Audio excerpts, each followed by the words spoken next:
Well, thank you so very much for having me. I'm so excited to be here. This is my first time in Stonington, which is one of the benefits of being a poet laureate, which is that you get to go and meet all kinds of people, and you have the opportunity to see the state in more ways than you ever had before.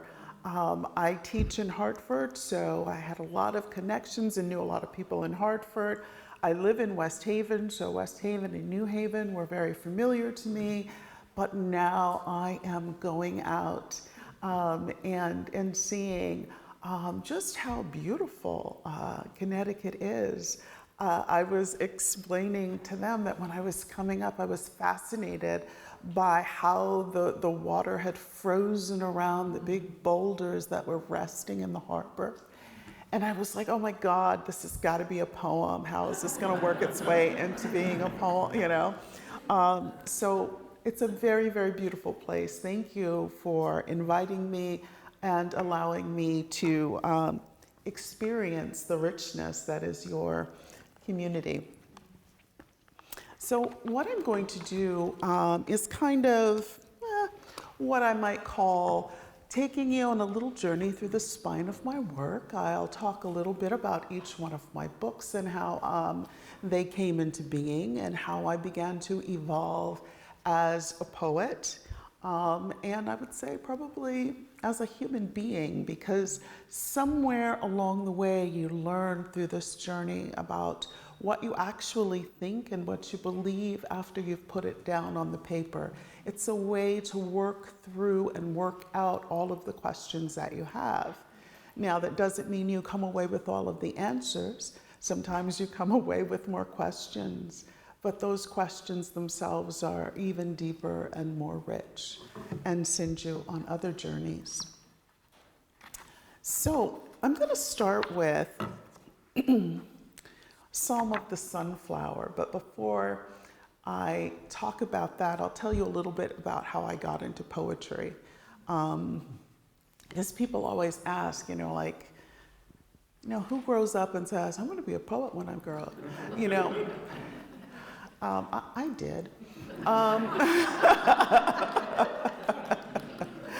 The funny thing about that was that my mother was very careful about what I would watch on television and, how I would occupy my time.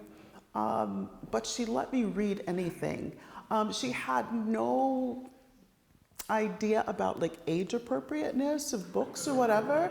So I was reading, one moment I was reading Shakespeare, the next minute I was reading, Valley of the Dolls.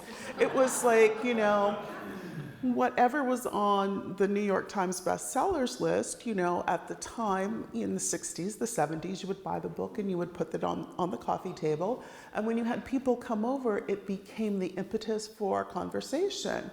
And so it was a book. I was a kid, get a book and read it. So that's kind of what I did. Now, my grandmother was very interested in what I read, and she would send me African American literature. So poems, mostly history. Back in the day, some of you may not remember this, but there were these people called encyclopedia salesmen. Yeah, I'm giving my age away. And they would walk around, knock on people's door, and people would invite perfect strangers into their houses, and they would sit there and allow themselves to be sold sets of encyclopedia, because of course we didn't have the internet yet. And so my grandmother gifted me sets of encyclopedias. She also sent me a collection of poems, and I was about 7 when I read Langston Hughes, and that's what started it all for me, hold fast to dreams. And I think at 7, I really didn't understand the poem itself, but I loved the language. And I sensed something in the way the language was meted out. And I knew that I wanted to read more, well, you know, like that. I came to find out that's poetry. And then I discovered Gwendolyn Brooks and The Bean Eaters, which I always have to laugh about because I had no idea what this poem was about. And somehow in my head, I told myself it meant that if you wanted to be a poet, you had to eat beans or something like that. And of course, you know, now I think about it and I get tickled. But that's when I fell in love with poetry at about 7. And I think it was probably maybe that very next Christmas that I got a little blue typewriter. It was a little plastic blue typewriter with a little ribbon, you know, that you would, and with my 2 little fingers, I began to write my first poems. So poetry has been with me a long time. I often refer to it as my first language. I tend to think in terms of words and images. And just like seeing the boulders half covered in ice, I immediately say, you know, okay, there's a metaphor there, or where is this poem gonna, you know, go?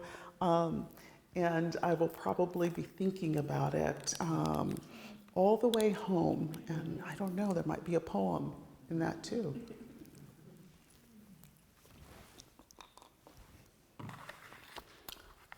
So for a person who so loved writing and reading, there came a time when I didn't write for about 10 years.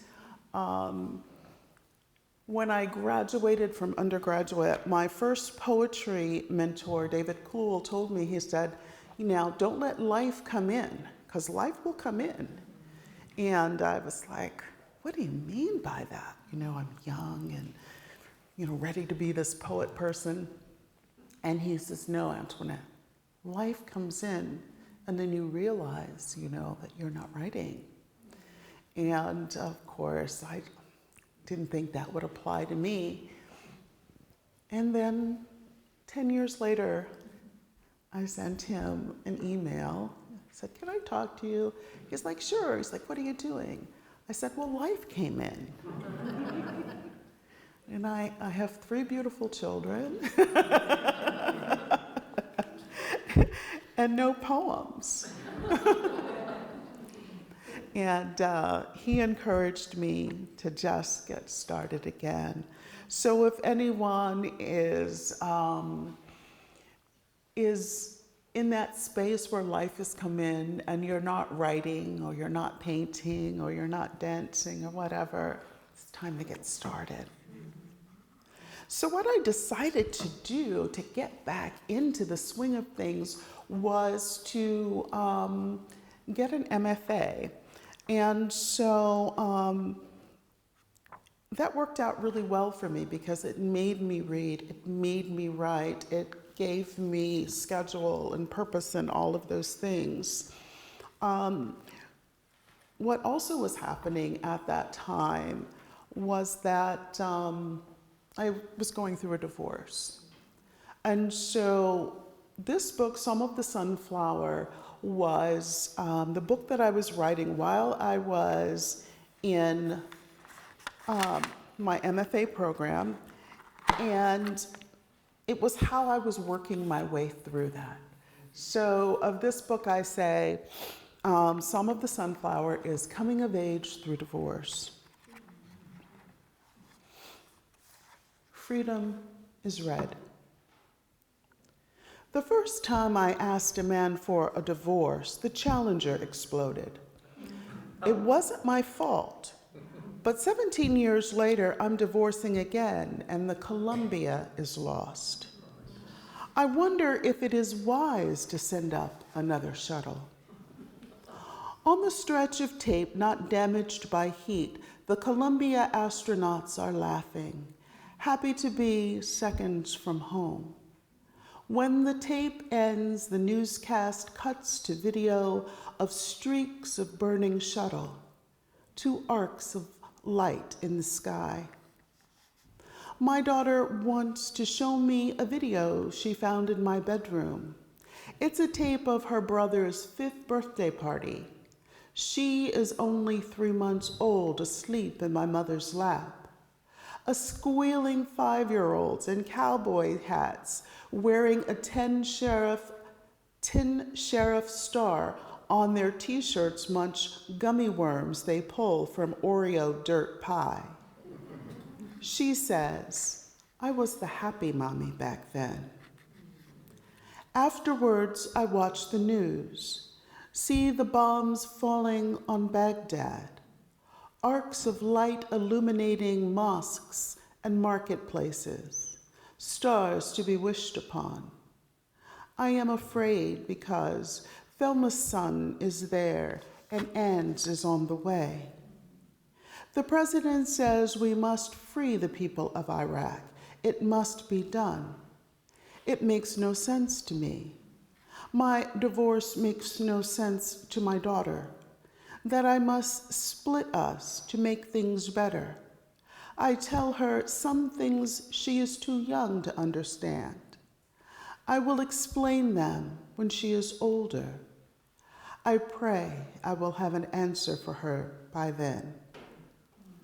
So, when I go to court, the judge will ask me what systems failed. I'll mumble something about shields and pressure and heat. He'll want to know if I could see it coming, and I'll say, I thought something fell away at launch, but wasn't it supposed to? Like when I was 5 and we watched the first men fly into space on the way to the moon. Didn't the rocket break apart? Didn't a fireball fall to Earth? He'll tell me that was the old way. When Baghdad falls, where will it land? Who will be left to be free? When all the bombs have burst in midair, when the red plumes are burned to ash and cinder, to which victor will the spoils go? If I get the table and he gets the chairs, should the children stand over the table or sit plate in hand? Does it matter now which one of the thousands of shields failed?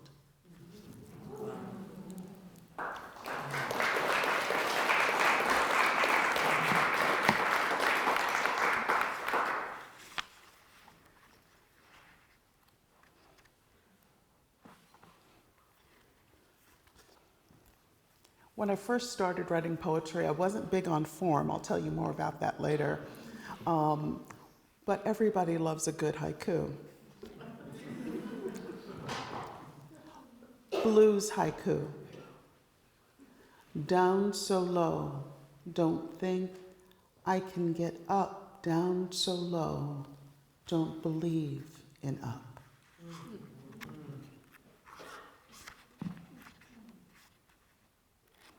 I don't often read this poem, but I'm going to go ahead and read it today. It's funny, you know,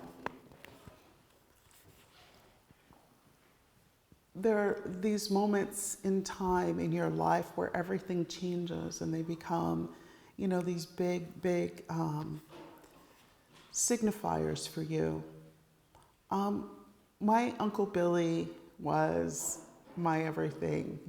There were only 12 years between us in age, so he was, you know, still cool.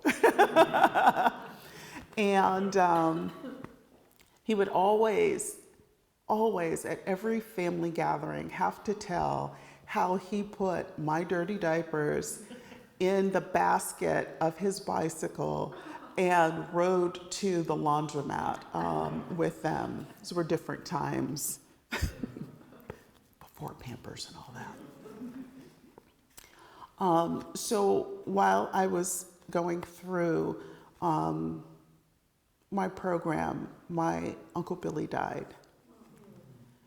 And this is how I processed it.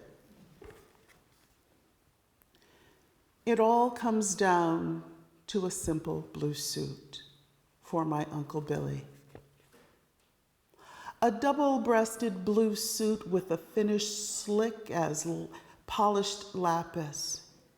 Creased pants, pressed sure and straight as a contractor's snapped chalk line. A silk blue tie flecked with sunlit gold is draped across a striking white shirt muted by thin blue lines. Elegant, simple. Remember my Easter dress, ice pink crepe, shimmering like frost on the mall parking lot. It had a V-neck, large black buttons, a wide patent leather belt to cinch my young waist. It was a fine dress from a fine store, and oh, I felt so fine. The sales associate pulls handkerchiefs from the display, lays them across. He watches my eyes, speaks in hushed tones. White silk, too stark. Gold, too cheerful. I motion to a simple blue handkerchief.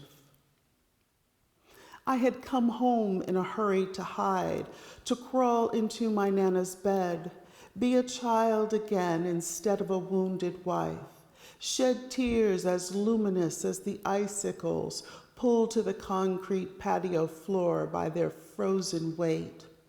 And when the first too thin robin returned to the thawing Pennsylvanian landscape, you took me to the mall to buy an Easter dress.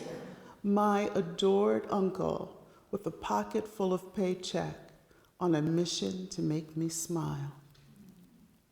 I run my hand across this double-breasted blue suit, a funeral suit with a finish slick as polished lapis, the suit you will wear into eternity.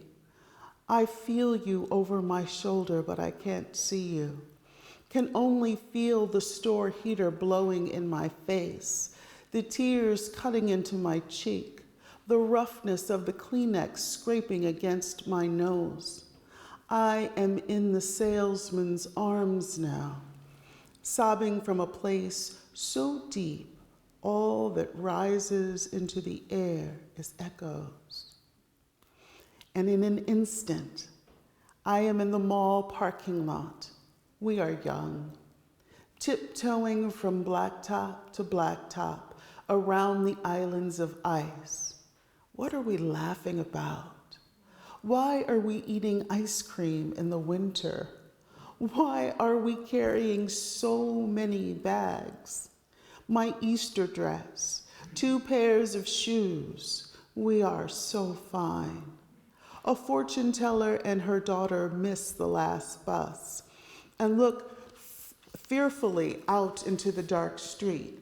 You smile at me, and we take them home, follow them into a parlor where they read our palms, and they tell us stuff we can't share for 30 days. And we laugh because we don't believe a word they say, but we want to because it all sounds so good.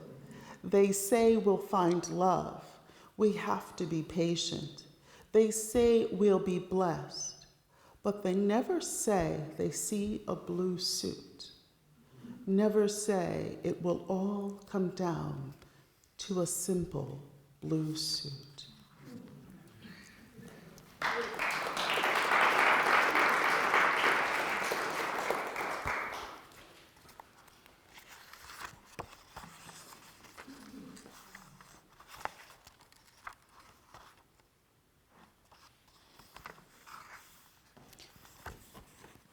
The title of the book comes from this particular poem.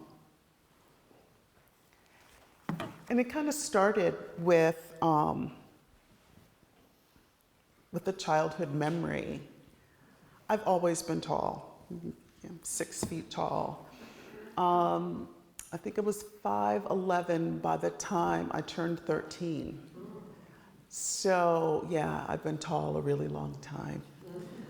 And lanky. So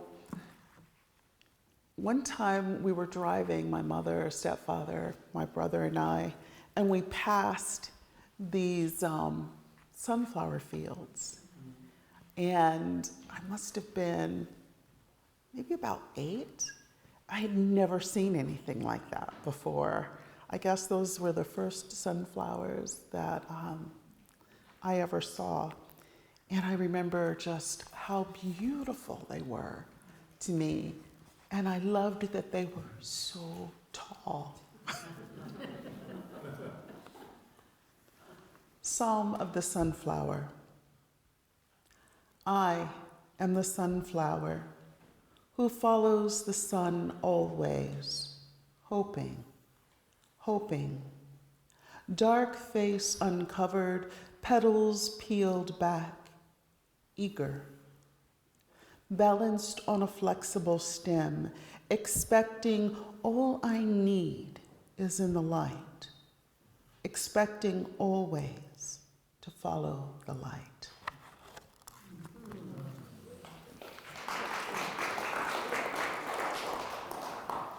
So I'm going to move on to Icarus in Love. And of course, it makes me smile. I guess every book makes me smile because it reminds you of a certain time in your life and what you were thinking about. So I will preface this by saying, as I alluded to when I was reading from Psalm of the Sunflower, I didn't necessarily like writing in poetic form. And my founding chair, Eloise Klein-Healy, said, Antoinette, you write in free verse all the time. I think you should experiment with writing in form. And, I told her, I said, I just want to be free. I'm going through this divorce and I just want to be free. And she said, well, sometimes when you're dealing with a subject that is really big, like grief or love or something like that, you need a container to hold it, or it just becomes, this amorphous blob. It's like trying to, nail Jell-O to the wall. And I'm sitting there and I'm like, yeah, no. And so then, fast forward some years, I was blessed to have won a National Endowment of the Humanities grant to spend a summer at Harvard studying the 20th century civil rights movement. And so what was really interesting about that was I was with a whole bunch of historians, and if you have any friends who are historians, they think very differently than artists do. So we're talking, a whole group of historians, one philosopher, one musician, me, a poet, and there was one other English person, and she was into some type of critical theory. So we would take our meals together because we would end up starting at 8 o'clock in the morning and going until 8 o'clock at night. So we were together all the time. And we went to dinner, and somehow we got into this conversation about love, right? So what was funny about it was everyone was coming from their discipline.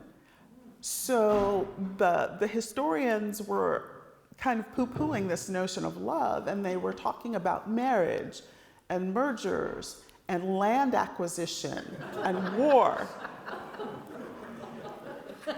And so the musician was talking about the quintessential love songs of all time. And then the philosopher was asking, well, what kind of love are we talking about anyway? Are we talking about eros or, philios? And, we just kept on going, on and on and on, until finally we heard the bus people and the waitresses slamming, the chairs on top of the table, which is the universal sign for it's time to go home. And so we got up and we went out, and we were still talking under these street lamps. And then we were being dive bombed by the biggest mosquitoes I'd ever seen since I left the South. And as we were walking back to our rooms, one of the historians called over his shoulder. He said, "Hey, Antoinette, you're the poet. You figure it out." So I like to say this book was written on a dare. Because what happened that next morning was at 5 o'clock, I got up and began to write the first poem for this book. And so Icarus in Love is a deep dive into love in its various incarnations. I'm going to read the first poem, which I guess is kind of a thesis for this particular book. It's called Glue. 1. If you gave into cliché, you'd accept that a heart could be broken. No matter, mix a little glue.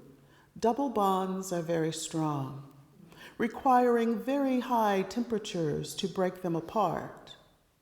Fill the vat with suspicion, temper fear into shards, oxidize out hope. Mix, wait, watch the heat. Too hot and polymeric molecules tend to open, creating two free radicals. Watch me. I'm watching you. These free radicals are very unstable, reactive.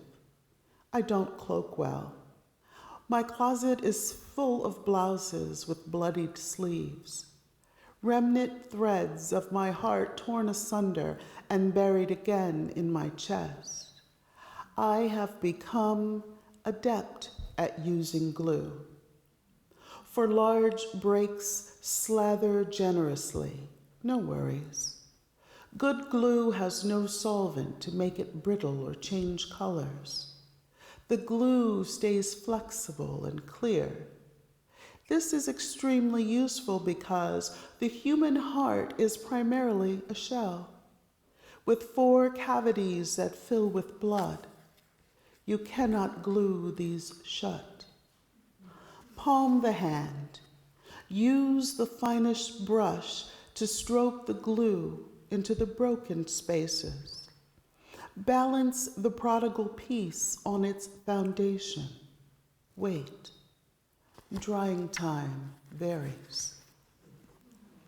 2.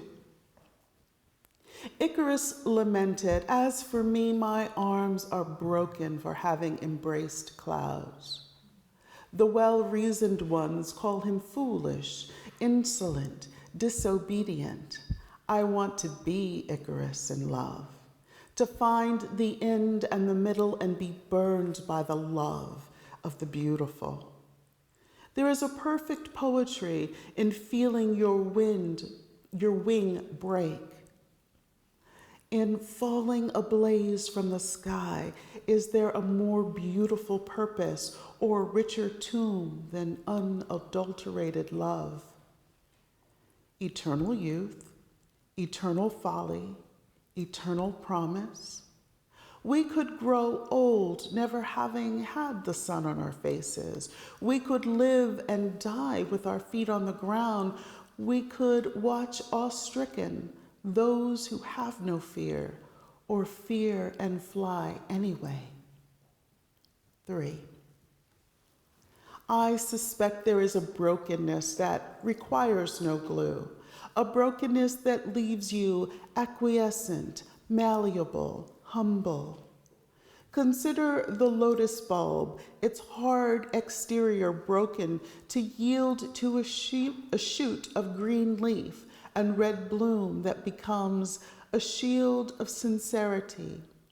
I am yours in the deepest of places, a rooted tangle of surety in the free flow of ever-changing rivers. We could grow old and cold and seemingly unyielding as stone, or we could have our arms broken for having embraced clouds. We could be the perfect poetry of the Venus de Milo, a gentle lean to the left, bereft of arms, still smiling at the memory of the sun on our faces.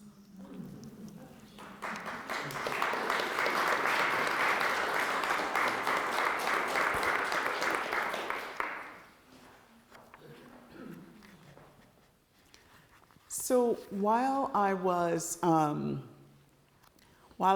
writing this book, anybody remember Shel Silverstein and Where the Sidewalk Ends? Yeah, for some reason it was banned somewhere. I don't remember why. People just love to ban books. Yeah. And so I put it on my radar again, and I purchased the book and I read it again, and I wondered where those kids would be now all these years later. So, Where the Sidewalk Ends, with echoes of Silverstein. When did the street lights snap on, admonishing us to run so fast our feet stung with each slap against the sidewalk? When did the moonbird coo awake, bemused at our blurs squealing home? When did the peppermint wind become a swirl of our names, your mother and mine, in a duet of before-dinner melody? I've waited for you where the sidewalk ends, in various cities where the smoke blows black into dark streets that wind and bend. I've waned under the sun when her crimson anger burned me and the peppermint wind could not cool me. I've sought you. I've passed the time picking asphalt flowers while singing Miss Mary Mack. I've dressed in black with silver buttons all down my back. I've asked my mother for 50 cents to call you. Disconnect.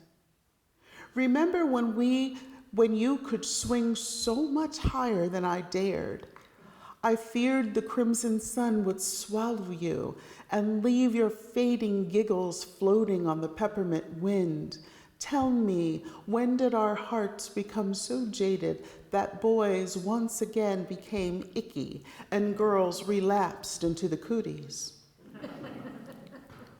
Have we forgotten our language from before we learned to lie? We spoke escaping butterfly and menacing bumblebee. We spoke in between snorting laughter and gobbled up air. What path have you chosen? What sidewalk are you on? Will you meet me again where the sidewalk ends? Where our bare feet can lay the grass down smooth and our desire lines become definite paths. Come with me. Leave your adult self in our wake. Let us swallow down peppermint air, dance silly wild to the rhythm of the moonbird's coo. Must I pick up a stone and knock out the sun, make the whole world black, make the streetlights come on?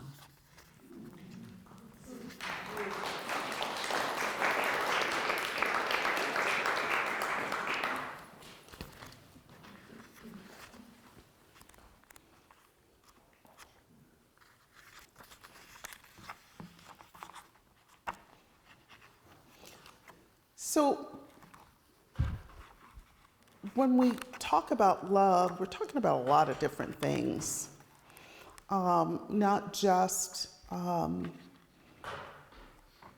that type of relational love, or even the love we lose when we grow up. But there's also love of self. And this particular poem came to me because a friend of mine gave us a writing prompt. There's a bunch of us women who are all poets, and every now and then someone will say, okay, this is the prompt.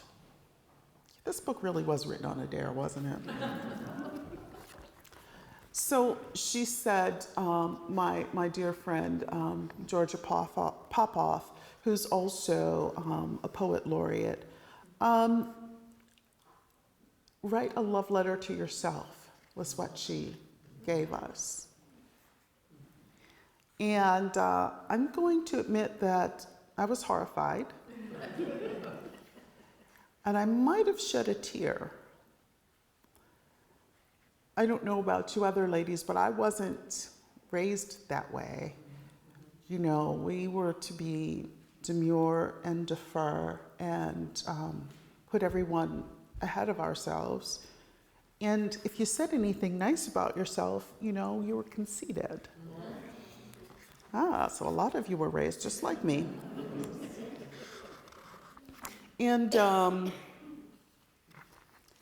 And so I said, you know what, I'm going to do this. I'm going to do this. And so I used Margaret Atwood's poem as a template. My poem is called This Female Body. 1. From a primordial pool of sleep, she rises into morning, finds her footing on wooden floors that remember epochs in grain and rings. She is sweet sandalwood, sleep musk, and dreams trailing. Her lips suck mango cubes into smooth sustenance. Her nostrils invite wisps of coffee into her waking mind. Bathed in steaming water, soothed in oil, she will wrap herself in prayer, laughter, and balm. She will stroll the sidewalk, smiling. 2. Without crinoline or costume, her body is tacit art. When she is timid, her locks become veil. When she is worried, her hands clasp each other, holding her hope tight between them. Her lips curve into welcome, spread into joy. The breadth of her arms, the length of her legs are Amazon authority and refreshing river spray. Her moods are lunar phases, dark moon meditating, wisdom waxing, anger waning. 3.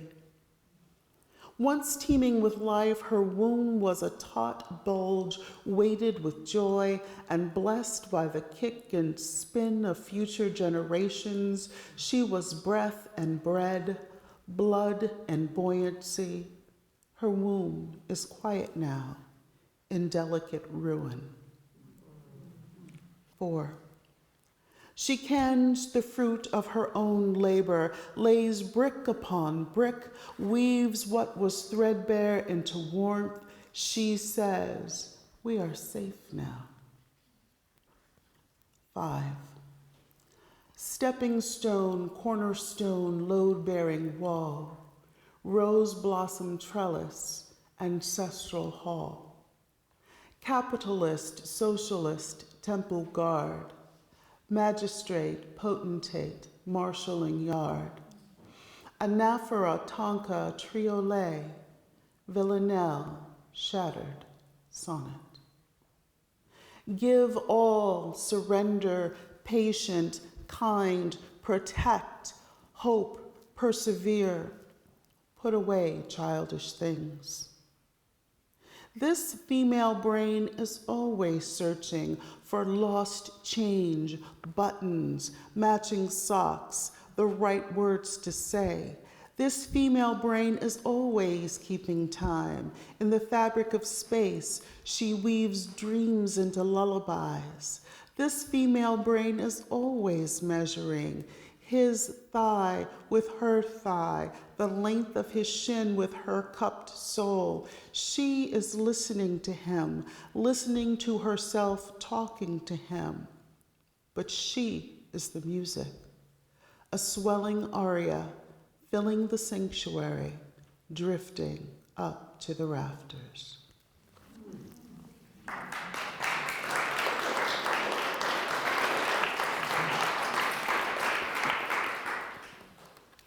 I'd like to challenge people to write themselves a love letter. When you're having a bad day, go ahead and read it.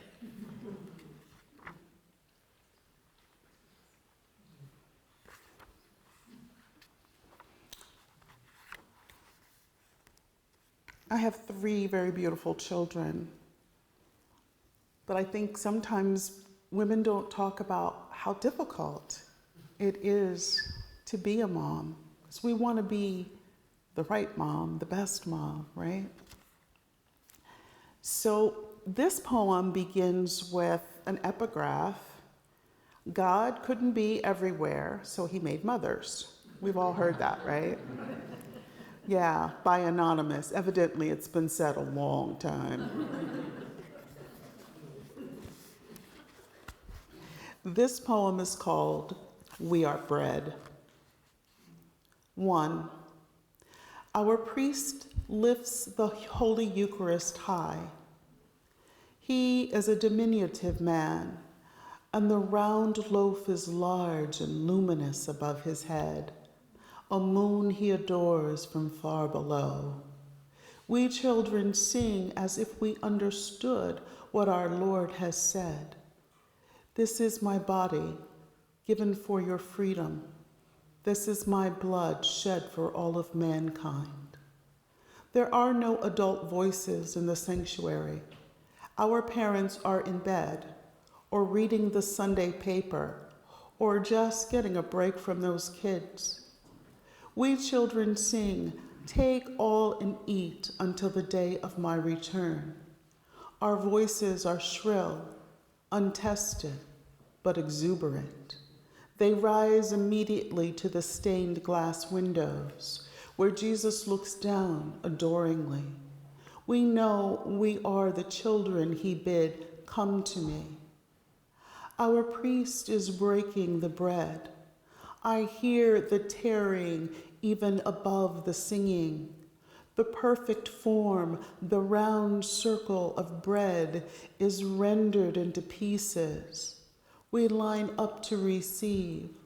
I am sad somehow, not sure I want Jesus' body on my tongue, not sure I should drink his blood, but I am hungry, so I shut my eyes tight and receive. 2. Bees offer him delicate honey elaborated from the nectar of wild thyme blossoms. Our Father sifts unstained flour, mixes in the honey and salt from our tears. He uses our hope as leaven. Our trials knead us into constancy. Our losses bind us into doughy lumps. His hands roll us into symmetrical shape. We are baked golden as we labor in the sun. Our children are always hungry. Their need is tender at first, sweet suckling, greedy melodies of milk drawn into grateful mouths. But then they grow teeth, cry even after the milk. We peel mangoes, poke the soft flesh into their open mouths, gather berries. Zeal stains their faces and hands, but still they are hungry. So we kill the lamb, deafen our ears to its bleating cries, while our merciless hands stab and slice, dress without redress. Our children wait, grow impatient as the aroma of sacrifice swells and wafts into our flaring nostrils. They tear flesh from bones, eat and laugh, chew with open mouths, whine for bread to sop the juice. We have been scored for easy breaking, so we offer ourselves.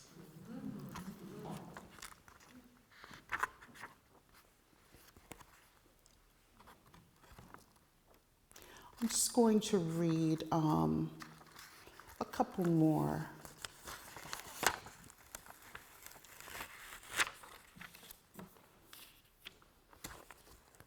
My youngest son is Thomas, and one day he noticed the full moon. So this is Thomas and the full moon. Yes, Thomas, it would seem that the moon is following us, red and round and smiling and seemingly following us. Yes, Thomas, if it follows us home, we can keep it on a string outside your window, a nightlight. And the last one I'm going to read from this one is soon for all three of my children. Soon, I will pad quietly into your rooms, wrap you in quilts made from old men's suits. Come, we will trace the constellations with our fingertips. You will be amazed at how close the stars really are.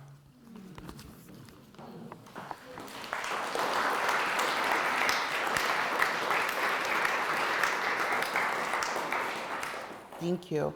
The funny thing about this book, remember how I said I never wanted to write in form? The whole book is in form. I sent it to Eloise and she got the biggest kick out of it. She's like, I told you. And I said, I know. I was writing about love and I needed some way to hold it. So this, my latest book, These Women You Gave Me, I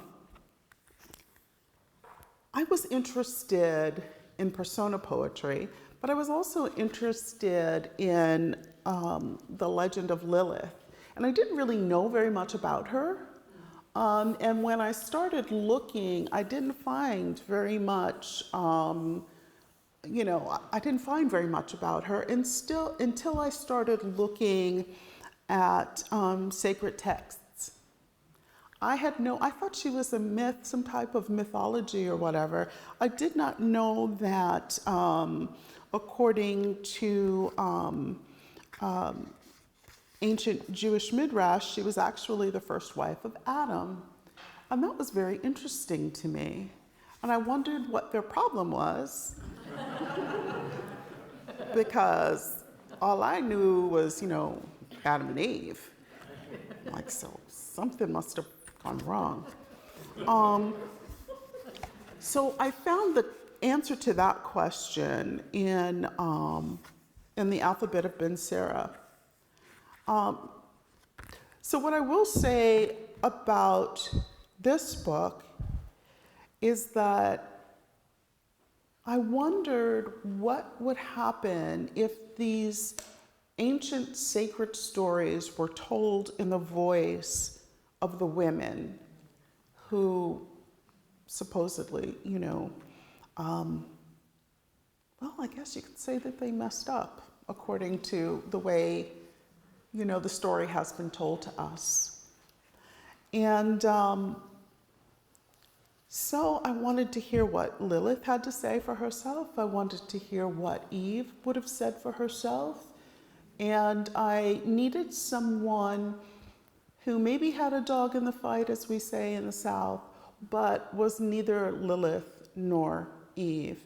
And so I chose to personify the Garden of Eden and make her a woman as well. No men speak in this book, except Adam. And he says the thing that became the title. It's always, when something goes wrong, he said, "This woman you gave me."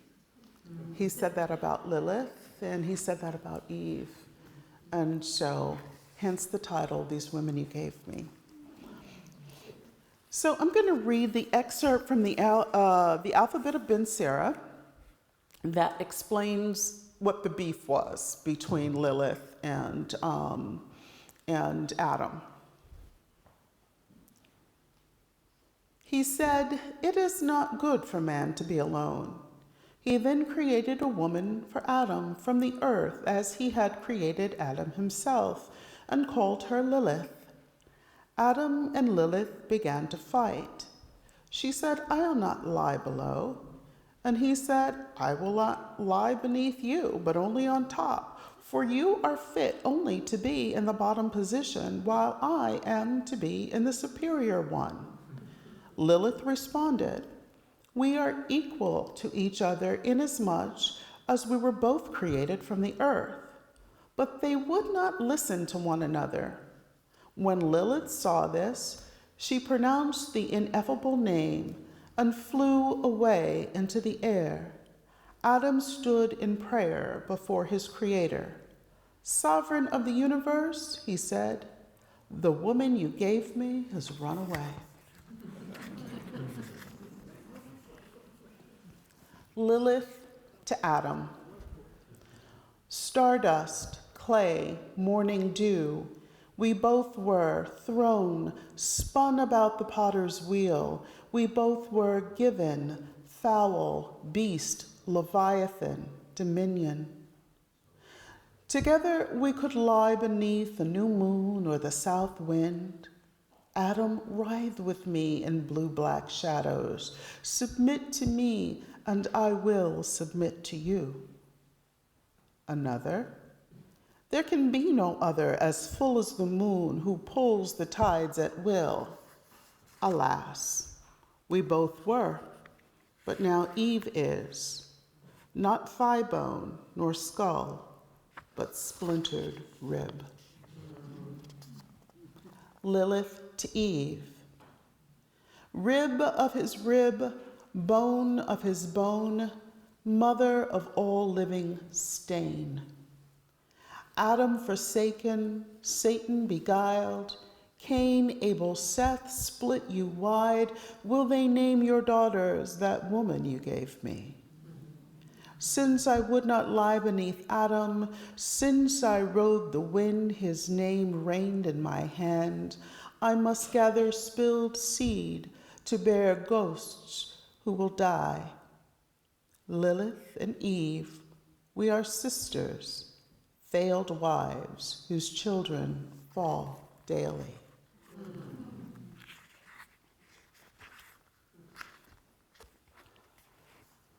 Lilith also has beef with God. She's a little mad at him too because, well, I'll let her tell it. I did not lay the serpent's egg. I did not hatch forth from it. You created its delicate shell, inlaid jewel and alabaster.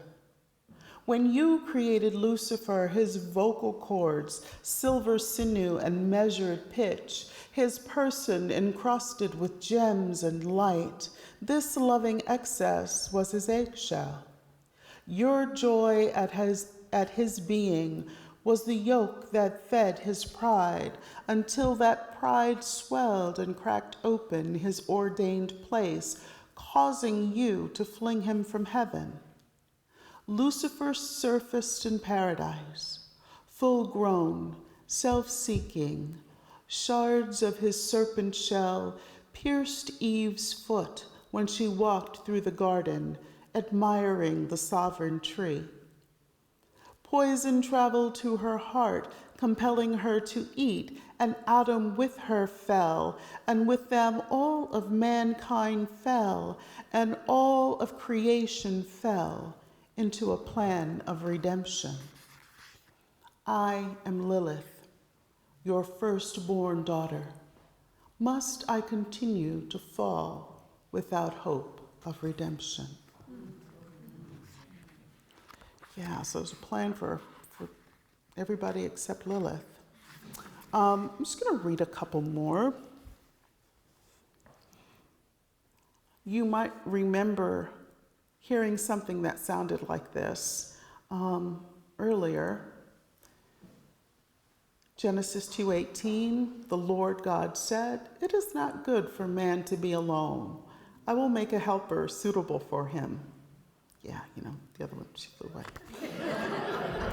Just so we can keep up. Okay. Eve, woman, wife. And this is in the voice of Eve. Breath in my face quickens me. To light sky, eager eyes. He calls me Eve, woman, wife. I have no language for him. I am so new, weak, enthralled by Eden, locusts of life, pools of lapis lazuli, blue as the four rivers' source. Her forests of ebony, streams of iridescent koi, birds of paradise take wing, call from low branches to me. Teach me home. Rock roses release blooms to settle in my hair. Eden loves me, and I her, but he calls himself Adam. He calls me Eve, woman, wife. Face to face, he takes my hand, palm to palm, our hands rest still. Mine is life, his is thick, strong. He pulls me. The space between us escapes. He is sandalwood and musk. His head and chin are lamb's wool. His voice is quiet thunder. Eden's breeze musses my hair. Adam's hand brushes it back. I leave Eden, fold into Adam, no woman, wife, lie beneath, yield, mouth to mouth. The earth rises to meet me. I fall open and apart, pressed between Adam and earth. I discover myself through his touch, the bend of my legs, the arch of my back, fullness of breast, belly, and voice. Eve. And this is the last one I'm going to read. This one is in the voice of the Garden of Eden. Free fall. In the beginning, we knew only bliss. There was no rain, just a gentle rolling mist captured between heaven's firmament and the earth. Giddy, I received Adam and Lilith to my breast, and it was good until Lilith pronounced the ineffable name and flew away. Shortly thereafter, the music in heaven was muted by war.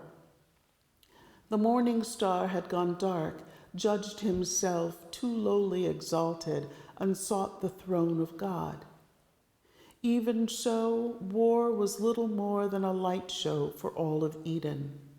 Just pinkish hues exploding into chrysanthemum bursts.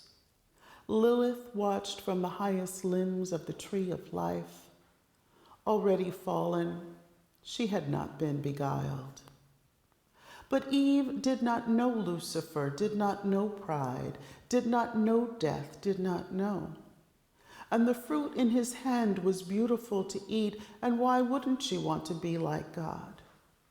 What is God? What is good when all about you is good? What is evil when all about you is good? What is death when all about you lives forever? And Lucifer, his vocal cords still silver sinew and elegant wine, his person still jewel encrusted, still standing on two muscled legs, was so beguiling. But Eve did not know beguiling, did not know deceive. and did not know spite. She could not have known. The host peered over the edge of heaven. Gabriel exhaled a slow, shallow breath. Michael unsheathed his sword. The seraphim assembled, but God raised his hand to let Eve be. And she took of its fruit and ate, and she also gave some to her husband who was with her, and he ate.